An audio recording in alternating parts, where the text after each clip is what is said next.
Hello जय हिंद दोस्तों, मैं आप सभी लोगों का अपने चैनल MMJ क्लास में सभी का स्वागत करता हूं। आशा करता हूं आप सभी अच्छे होंगे, शानदार होंगे। तो आपसे उम्मीद है कि पिछली क्लास ज़रूर देखी होगी, नहीं देखी हो तो जाकर ज़रूर देख लीजिए। आज जो चैप्टर है भारत छोड़ो आंदोलन का सेकेंड पार्ट है, तो इससे जितने बनने वाले क्वेश्चन हैं आज उनका हम देखने वाले हैं। चलिए, आप चैनल पर नए हैं तो चैनल को सब्सक्राइब कर लीजिए। आप रिवीजन करते रहिए, कोई भी एग्ज़ाम की तैयारी कर रहे हैं तो रिवाइज करते रहिए। रिवाइज करेंगे जितना उतना ही आपको फ़ायदा मिलेगा। तो चलिए बिना टाइम वेस्ट के क्लास को स्टार्ट करते हैं। तो आज का पहला क्वेश्चन है, महात्मा गांधी का जीवनी काल लुईस फिशर संबंध था। लुईस फिशर से किससे संबंध था? तो किससे संबंध था? तो भारत छोड़ो आंदोलन से। किससे? भारत छोड़ो आंदोलन से संबंध था। तो आपका ऑप्शन डी सही रहेगा। अगला क्वेश्चन है, निम्नलिखित पत्रकारों में से कौन महात्मा गांधी का जीवनीकार है? कौन महात्मा गांधी का जीवनीकार है? तो कौन है? Louis Fischer. लुई फिशर है। तो आपका ऑप्शन ए सही रहेगा। अगला क्वेश्चन है, भारत छोड़ो आंदोलन से उत्पन्न दंगे दंगे किस क्षेत्र में सबसे अधिक व्यापक रहे? भारत छोड़ो आंदोलन से उत्पन्न दंगे किस क्षेत्र में सबसे अधिक व्यापक रहे हैं? तो किस क्षेत्र से सबसे अधिक व्यापक रहे हैं? तो आपका ऑप्शन ई, ए और डी सही रहेगा। बिहार एवं संयुक्त प्रांत में सबसे अधिक व्यापक रहे दंगे। तो आपका ऑप्शन ई सही रहेगा। अगला क्वेश्चन है, डॉक्टर राजेंद्र प्रसाद को 9 अगस्त 1942 को गिरफ्तार करके भेजा गया था। डॉक्टर राजेंद्र प्रसाद को 9 अगस्त 1942 को गिरफ्तार करके कहाँ भेजा गया था? कौन सी जेल को भेजा गया था?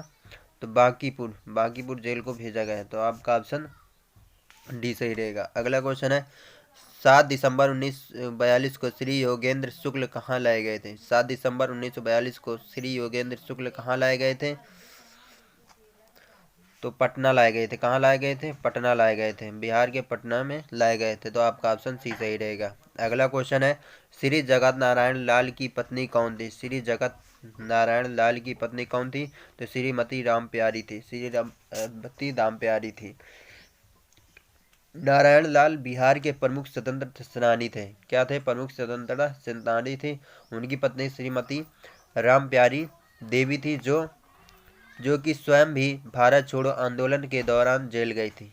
ये भी जेल गई थी। कहाँ गई थी? जेल गए थे भारत छोड़ो आंदोलन के समय। ठीक, याद रखिएगा, इस आंदोलन में इन्होंने खुद जेल गई थी। स्वतंत्रता के बाद वे बिहार विधान परिषद की सदस्य भी बनी। ये क्या बनी थी? बिहार विधानसभा विधान सभा की सदस्य बनी। लिख लीजिएगा, हम बोल दे रहे हैं, बिहार विधानसभा की सदस्य बनी थी। ठीक, स्वतंत्रता के बाद। तो याद रखिएगा, ये पॉइंट बहुत इंपॉर्टेंट क्वेश्चन है ये। अगला क्वेश्चन है, भारत छोड़ो आंदोलन के संदर्भ में महात्मा गांधी को कहाँ बंदी बनाया गया था? कहाँ बंदी बनाया गया था? तो बम्बई में। कहाँ बनाया गया था? बम्बई में बनाया गया था। महात्मा गांधी को बंदी कब बनाया गया था? तो याद रखिएगा, 9 अगस्त 1942। 9 अगस्त 1942 को बंदी बनाया गया था। भारत के महात्मा गांधी के साथ कांग्रेस के प्रमुख कांग्रेसी नेताओं को भी गिरफ्तार कर लिया गया था। गांधी समेत कांग्रेस के सभी नेताओं को गिरफ्तार कर लिया गया था 1942। भारत छोड़ो आंदोलन कब से प्रारंभ हुआ था? 9 अगस्त 1942 से प्रारंभ हुआ था। ठीक, याद रखिएगा। अगला क्वेश्चन, भारत छोड़ो प्रस्ताव पारित होने के बाद गांधी जी को कैद किया गया था। कहाँ कैद किया गया था? तो आगा खान पैलेस में। कहाँ? आगा खान पैलेस में कैद किया गया था। तो आपका ऑप्शन डी सही रहेगा। अगला क्वेश्चन है, महात्मा गांधी तथा उनके सहयोगियों की 1942 में हुई धरपकड़ से बिहार में बहुत दंगे हुए। इसमें रेल सेवा पूर्ण रूप से ठप हो गई थी। उसमें अधिकतम प्रभावित जिला कौन था? प्रभावित जिला सबसे अधिक कौन था? तो मुंगेर जिला था बिहार का। तो आपका ऑप्शन ए सही रहेगा। अगला क्वेश्चन है, जयप्रकाश नारायण को राष्ट्रीय स्तर के नेता की पहचान किस संदर्भ में मिली? किस संदर्भ में मिली थी? भारत छोड़ो आंदोलन में। तो आपका ऑप्शन ए सही रहेगा। अगला क्वेश्चन है, 1942 ईस्वी में किस त्योहार के अवसर पर जयप्रकाश नारायण हजारीबाग जेल से निकल भागे थे? तो कौन से त्यौहार पे निकल भागे थे? दीपावली के त्यौहार पे निकल भागे थे। तो कब भागे थे? याद रखिएगा, 9 नवंबर 1942। 9 नवंबर 1942 को ये दीपावली के दिन भाग गए थे हजारीबाग जेल से। याद रखिएगा। अगला क्वेश्चन है भारत छोड़ो आंदोलन के दौरान इनमें से कौन हजारीबाग जेल से फरार हुए थे? कौन फरार हुआ था? जयप्रकाश नारायण। कौन फरार हुआ था? जयप्रकाश नारायण फरार हुए थे। आपका ऑप्शन भी सही रहेगा। अगला क्वेश्चन है निम्नलिखित नेताओं में से किसने भारत छोड़ो आंदोलन के दौरान जेल से फरार होकर भूमिगत गतिविधियों को संगठित किया था? तो कौन संगठित किया था? तो याद रखिए जयप्रकाश नारायण। जयप्रकाश नारायण। तो आप लोगों को क्लास अच्छी लग रही है तो कमेंट करके जरूर बताइए। आप चैनल पर नए तो चैनल को सब्सक्राइब कर लीजिए। आप किसी भी एग्जाम की तैयारी कर रहे हो, चाहे एसएससी हो, railway, UPSI, UP constable, UP R O, Bihar police, Delhi police, कोई भी एग्ज़ाम की तैयारी कर रहे हैं तो इस क्लास को आप देखिए और क्लास को रिवाइज करते ही रहेगा। जितना रिवाइज करेंगे उतना अच्छा आपको फ़ायदा मिलेगा। अगला क्वेश्चन है गंगाराम तथा खीमदेव नामक दो भाई किस आंदोलन के दौरान शहीद हुए थे? किस आंदोलन के दौरान शहीद हुए थे? तो भारत छोड़ो आंदोलन के दौरान गंगाराम खीमदेव नामक दो भाई गोलीमारी में शहीद हुए थे। याद रखिए। तो आपका ऑप्शन डी सही रहेगा। 1942 में गोलीबारी में ये लोग शहीद हुए थे। इनका कहीं कहीं इनका नाम ये रहता है गंगादत्त और खीमानंद। क्या याद रखिएगा, कभी कभी इनका नाम ये भी कहीं कहीं किताबों में मिलता है गंगादत्त और खीमानंद। क्या? खीमानंद। ये दो नाम याद रखिएगा, कहीं कहीं ये रहता है। तो आप यही दोनों भाई हैं। ठीक। अगला क्वेश्चन है स्वतंत्रता संग्राम के दौरान अरुणा आसफ अली किस भूमिगत क्रियाकलाप की प्रमुख महिला संगठक थी?